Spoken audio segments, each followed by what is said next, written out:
I'm diligent about planting. I'm diligent about watering. And then you learn to trust God for the increase. And so I'm obeying God. And I think that's the main key to any kind of growth. Obeying God. What is God telling you to do? Because whatever God gives me to do, God's going to confirm that word in my life. Right. He's not necessarily going to confirm what somebody else is doing, what I'm seeing someone else do. God's going to confirm what he tells me to do because God watches over his word to perform it.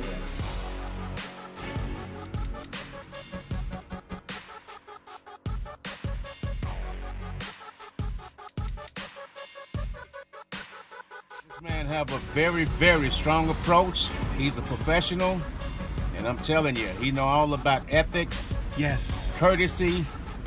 I mean, he from my day, the old school. I mean, he approached me in a professional way, and it was no way I could say no.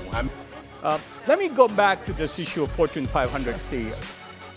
I've talked to many over the years.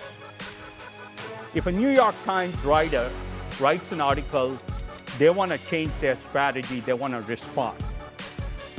How silly is that some English major who's never had a business job can determine the strategy of a Fortune 500 company? Why? Because they care about what's written, not what their belief system is.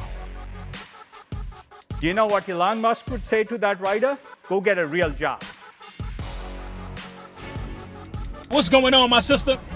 Hey, how you doing? Tell the people what you thought about this. Keep it real. It was really, life lessons. You talked about things that we need to do and get ourselves together as far as prepare ourselves for the future. Yes, ma'am. I really enjoyed it. You really enjoyed it? Yes, sir. If you can tell one thing that stood out the most, what would you say? One thing.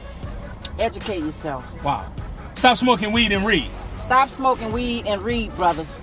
Read. I like that. Thank you so much. Yes, sir. God bless you. There's a gap between who people are and what they tell you they want to accomplish. Because in the beginning, I hired everyone. Right. Not because I'm super smart and thought, hey, I should. There was no one else, right? Like we had the smallest handful of people ever. And so I started doing the interviewing. As I was doing it, I start realizing, God, these guys tell me they want to do something amazing with their life. And if you just listen, like, wow, yeah, like I want to be on your team, dude. You're going to do amazing stuff. And then you realize they can't execute on that dream. So why can't they? They don't have the mindset yet.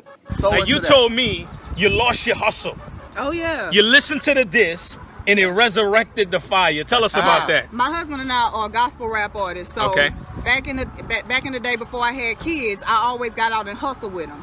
I had kids, slowed down, wasn't hustling anymore. Popped in this J.J.Simmons. I'm talking about a grind on fire, y'all. Guerrilla rap. Yeah. You know, I was in Atlanta when that came out of me. I'm telling you, it was so crazy. I was going down the escalator, and I just said that, and I just was, because I couldn't think like Gorilla wasn't enough. Yeah. And I needed like Gorilla. I needed something more gangster. Yeah. Yeah, man. Eat people lunch. Yeah. Man, that's incredible. J.J.Simmons, baby, support the man. He make sure you support. You, phenomenal. Yeah. Man, I appreciate that. All right, God. I appreciate that. Bless you, man. Listen, my name is J.J.Simmons, and you are watching Thou Shall Prosper. Nice right uppercut, left hand, and the takes it in, goes down for the first time in his career, and Mikey Garcia has become a 3-division champion. And immediate concern for Khosla teaching.